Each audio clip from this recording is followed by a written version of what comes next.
حضرت ابو ہریرہ رضی اللہ تعالیٰ عنہ بیان کرتے ہیں، رسول اللہ صلی اللہ علیہ وآلہ وسلم نے فرمایا، اللہ جس شخص کو مال عطا فرمائے اور پھر وہ شخص اس کی زکوٰۃ ادا نہ کرے تو روز قیامت اس کے مال کو گنجے اژدہا کی صورت میں بنا دیا جائے گا۔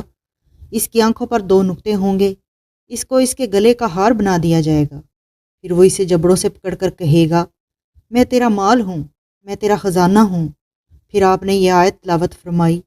ترجمہ: جو لوگ بخل کرتے ہیں وہ یہ خیال نہ کریں۔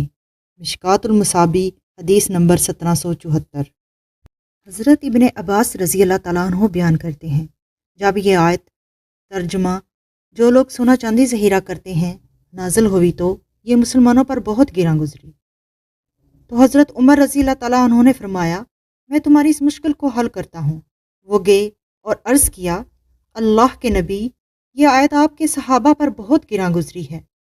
آپ صلی اللہ علیہ وسلم نے فرمایا، اللہ نے زکوٰۃ اس لیے فرض کی ہے تاکہ وہ تمہارے باقی اموال کو پاک کر دے، اور اس نے وراثت کو اس لیے فرض کیا، راوی کہتے ہیں آپ نے ایک کلمہ ذکر کیا تاکہ وہ تمہارے بعد والوں کے لیے ہو جائے۔ راوی بیان کرتے ہیں حضرت عمر رضی اللہ تعالیٰ عنہ نے خوشی کے ساتھ نعرہ تکبیر بلند کیا۔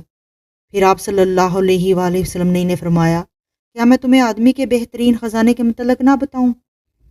وہ صالحہ بیوی ہے، جب وہ اس کی طرف دیکھے تو وہ اسے خوش کر دے، جب وہ اسے حکم دے تو وہ اس کی اطاعت کرے، اور جب وہ اس کے پاس نہ ہو تو وہ اس کے تمام حقوق کی حفاظت کرے۔ مشکوٰۃ المصابیح حدیث نمبر 1781۔